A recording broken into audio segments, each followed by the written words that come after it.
नमस्कार मैत्रिणींनो, माझ्या चॅनलमध्ये आपले खूप खूप मनापासून स्वागत आहे।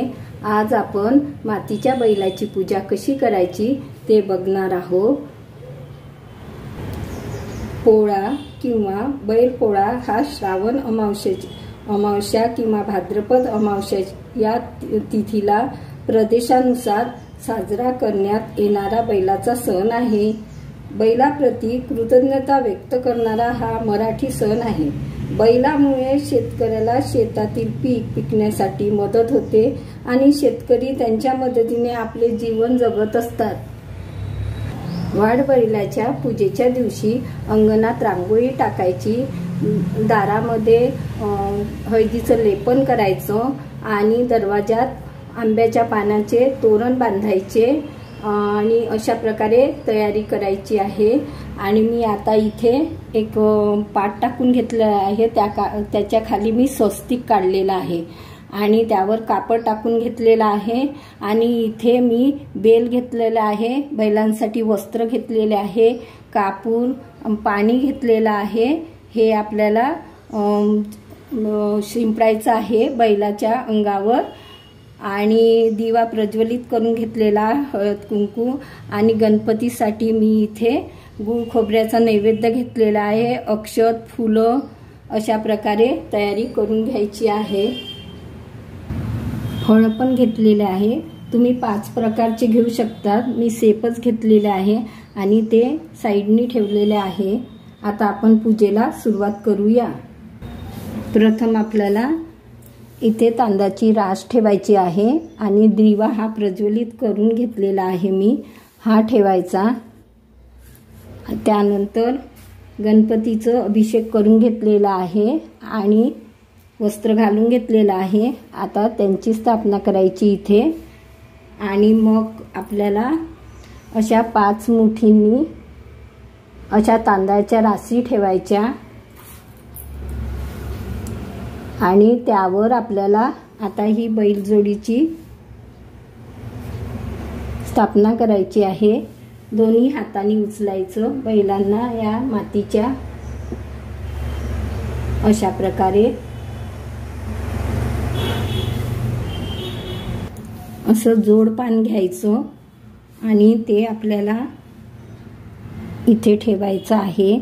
त्यावर 1 रुपयाचा शिक्का आणि सुपारी, बदाम, खारक आणि हळकंड ठेवायचं आहे। हे मातीचे बैल असतात म्हणून आपल्याला यावरनं पाणी शिंपडून घ्यायचं आहे, अभिषेक करू शकत नाही आपण। समजा तुमच्याकडे पितळेचे असतील तर तुम्ही करू शकता। अशा प्रकारे शिंपडायचं आहे आणि प्रथम आपल्याला दिव्याचं पूजन करून घ्यायचं आहे।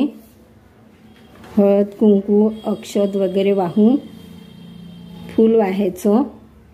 त्यानंतर गणपतीचं करायचं आहे, हळद कुंकू अक्षत वगैरे वाहून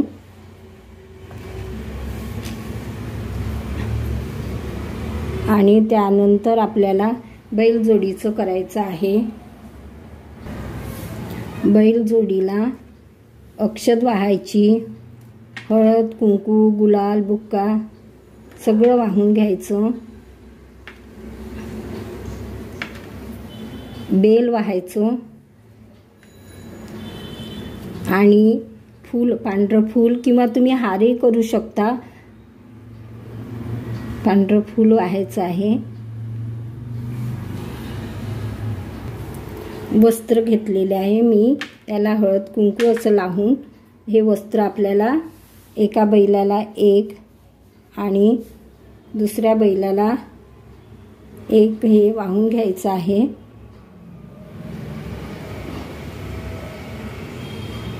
अशा प्रकारे बैलासमोर आम्ही दुर्वा घेतलेला आहे, या ठेवायच्या। तुम्हाला आघाडा मिळाला तर अतिशय छान, तोही वाहू शकता तुम्ही। गणपतीला गुळ खोबऱ्याचं नैवेद्य लावायचं आहे आणि दिव्याला साखरेचं। आमच्या गावाकडे पोळ्याच्या दिवशी बैलांसाठी सण करतात, तर लाडू, करंज्या, पापड्या, भजे, पुरणाची पोळी, कटाची आमटी, वरण, भात, कढी अशा प्रकारचा पूर्ण स्वयंपाक तयार करतात आणि तो बैलाला नैवेद्य म्हणून लावतात। मी आज लाडू आणि करंज्याचंच लावलेलं आहे आणि पोळ्याच्या दिवशी पुरणाची पोळी, कटाची आमटी वगैरे पूर्ण स्वयंपाक करून लावेल नैवेद्य। अशा प्रकारे मी पूजा मांडलेली आहे बघा।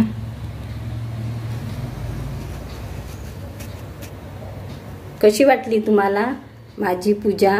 पुन्हा भेटू नवीन व्हिडिओ सोबत। तोपर्यंत मस्त राहा, खुश राहा, आनंदी राहा। धन्यवाद।